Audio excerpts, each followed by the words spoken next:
Do you think Trump's regretting his VP pick? Absolutely. And this is why Trump took so long to make the decision in the first place. I think that he had a sneaking suspicion that J.D. Vance is awfully weird. Of all the people Donald Trump could have picked to replace the vice president he left for dead on January 6th, J.D. Vance was certainly one of them. Such cringe-inducing moments aside, it appears some Trump allies are already second-guessing having J.D. Vance's name on the ticket. J.D. Vance is the vice presidential nominee for President Trump. Now, if you had a time machine, if you go back 2 weeks, would he have picked J.D. Vance again? I doubt it. What's up, everybody? Major Retired Richard Ojeda here. Trump's pick for VP, J.D. Vance. Talk about a disaster. J.D. Vance is a guy who's called Trump America's Hitler and has changed his name 3 times. This is the guy Trump chose over more qualified candidates. Why? Because Trump's sons Don and Eric pushed for Vance due to his connection with billionaire Peter Thiel.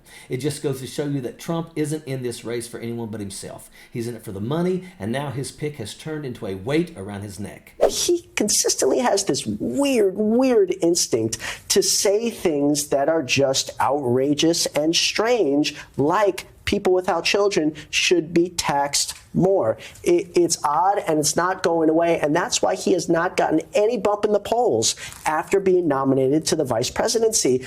No one's ever seen something like this before. Trump has already pulled out of his debate with Kamala Harris. Is he upholding some principle? No, he's scared, terrified to get on stage with the former prosecutor he's been trash talking. And J.D. Vance, he's just a weak choice. Trump was reportedly irritated at the RNC when Vance talked about himself instead of Trump. Imagine the nerve of that guy.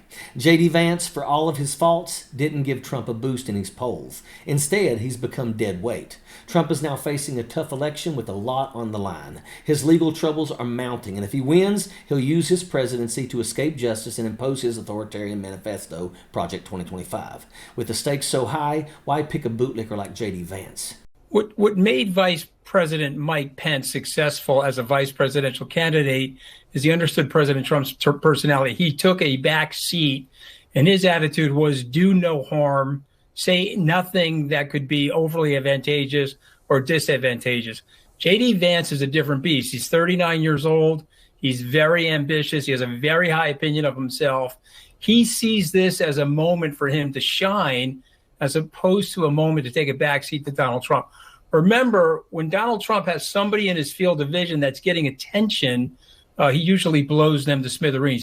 There was a joke inside the administration. If you're getting too much attention and Trump leans over to you and says, oh, where are you, President Bannon now, or you're getting more popular than me, it was time to book a trip to Antarctica and to go into hiding. And it's not just Trump who's feeling the heat. The entire GOP is in turmoil. They've spent years mocking Biden's age, yet they're silent about Trump's unkempt appearance and incoherent gaffes. The GOP has attached itself to the old bloated turd circling the bowl on the second flush, and it's not a good look. The 118th Congress has wasted time and taxpayer money, ignoring the work of the American people, and voters are fed up. From day one, Trump's campaign has been laser focused on painting Joe Biden as too old and senile to be president. They convinced their followers that Biden was unfit for the job because of his age. The irony is almost too rich. Now, with Biden stepping aside, Trump is the oldest candidate in the race. Can you believe it? Trump is now older than Reagan or Dole when they ran for president. At 78, he's exactly the same age Biden was when he took office. So much for Trump being a spring chicken, right? Now, the Trump campaign is saying the former president will not commit to a debate until Vice President Harris is the official Democratic nominee. Looks like Trump is already setting up excuses. Meanwhile, J.D. Vance is facing growing backlash for comments he made about childless people back in 2021. We're effectively run in this country via the Democrats, via our corporate oligarchs, by a bunch of childless cat ladies who are miserable at their own lives and the choices that they've made, and so they want to make the rest of the country miserable too. And it's just a basic fact. You look at Kamala Harris, Pete Buttigieg, AOC, the entire future of the Democrats is controlled by people without children. And how does it make any sense that we've turned our country over to people who don't really have a direct stake in it? The DNC is coming up in August and promises excitement and anticipation, unlike the RNC circus. Meanwhile, Trump is stuck with J.D. Vance, a guy with zero credibility who's nothing more than a George Santos with a beard. Trump's dilemma? It's all the Democrats' fault, of course, or at least that's what he'll claim. The truth is, Trump's campaign against Biden has backfired spectacularly.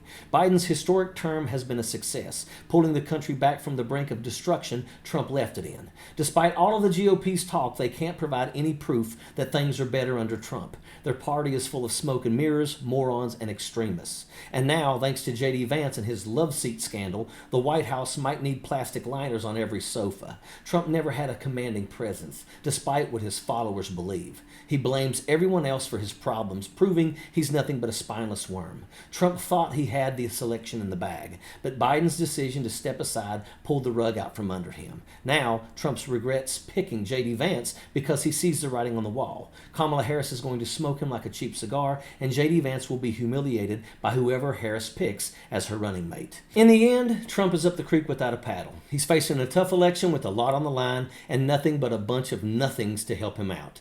The GOP has turned itself into a dumpster fire, and they may never recover from their traitorous ways. If this is the end of Trump and the Republican Party, it's way overdue. Good riddance, and that is an absolute fact. Sappers clear the way, airborne all the way.